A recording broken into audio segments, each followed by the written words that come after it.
Welcome to Hood Champion Boxing and Sports. In boxing, you find a way to win, you find a way to lose. Or if you're Blair Cobb and you talk about one of Oscar De La Hoya's flagship fighters, well, then you can find yourself set aside with no fights and falling out the rankings across the sanctioning bodies, in particular the WBO.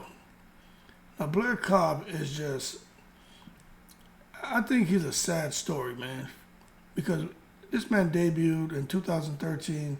Here we are, fast forward 10 years, he has 16 wins, only lost once.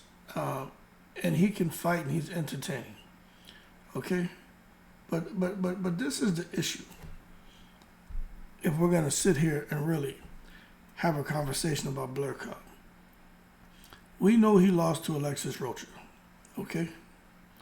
Remember, Cobb and Rocha are Golden Boy fighters. But Cobb is one of those guys who hasn't learned to listen a whole lot and talk very little, because you burn bridges, you can find yourself standing there at no man's land, or you could be cast away, and then your best friend will become a ball named Wilson. Blair Cobb's been very vocal when it comes to Virgil Ortiz, and Blair Cobb feels Virgil Ortiz is on PEDs, some kind of banned substance. He attributes the health issues of Virgil Ortiz to him cycling steroids. Now, he's come out and he said that multiple times. Then he got hit with I think it was a cease and desist letter, and he was going to get hit with a big lawsuit, but he was told if he apologizes and says what he said wasn't true, there's no proof of it, things will be all good. So he did that. But then he came right back and started talking about it again, but he wasn't saying the name, but he was talking about it again. We all know who he was mentioning. But if you look, since he lost to Rocha, he came back, he beat Maurice Hooker in a fight no one expected him to win. Basically beat Maurice Hooker down. And then since then, you think he would have gone on to another big fight, seeing that he's on Golden Boy, he's popular, he's fan-friendly, and he can fight. You figured he would have been in the ring mixing up with somebody at 147. Well, he's been benched. Matter of fact, the position he's playing now, he's playing ass back. When he raises his hand, like, "Coach, can I get in the game?" They're like, "Man, get your ass back on the bench." So that's his position. But it's very, very unfortunate. It looked like his career was taking a turn for the better. And here it is, where there's just no activity, nothing going on with Blair Cobb. I know there was an issue with his contract with De La Hoya, where he basically wanted more money. And De La Hoya, you've heard the rumors of how he operates. He's not a guy who's going to volunteer to give anyone anything. De La Hoya's focus seems to be more on Virgil Ortiz, Jaime Munguia, and trying his best to hold on to Ryan Garcia, and maybe see what direction Alexis Rocha can go, since Alexis Rocha it kind of created a name for himself. But that being said, I just think Blair Cobb needs to get the hell up out of there.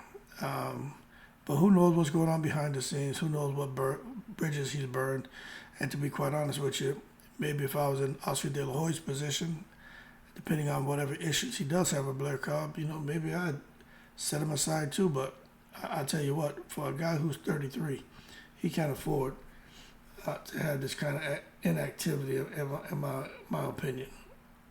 You know what I'm saying? This man last fought, it's actually over a year. He fought on 6 August 2022 in Texas. It's where he beat Maurice Hooker. He won by unanimous decision in the 10th round. So again, that was a while ago. Okay? And his last 5 fights have come over a period of 2 years, 11 months and 15 days. So that means he's been fighting an average every 7 months and 4 days. And in those fights, he fought hard and had a total of 39 rounds. So that means his fights last about 7.8 rounds on average. So Blair Cobb, man, he can fight. He's got it. He's got what it takes. Even at 147, he's not a small 147 pounder. The man's like 5'10", 5'11". You know what I mean?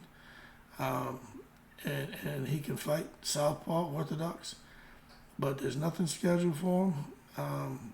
I'm not sure what Blair Cobb's going to end up doing with himself, but it's just sad to see, even when it comes to the rankings, where Blair Cobb was in the WBO, being ranked up, I think, like, 6 or 7.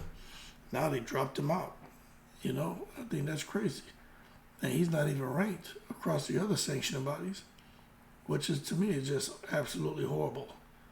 But anyway, Blair Cobb looks to be getting railroaded, in my opinion. He better figure it out real quick, because this is what a lot of fighters talk about. And I have a friend who boxed professionally. He was an African fighter. Y'all wouldn't know who he is, but he actually boxed for the Nigerian Olympic team as well. He was a professional fighter at cruiserweight. But he told me he just couldn't get fights. He would train and train and train and have a fight scheduled. Then there'd be time for the fight. Fighters didn't show up, or fights would cancel.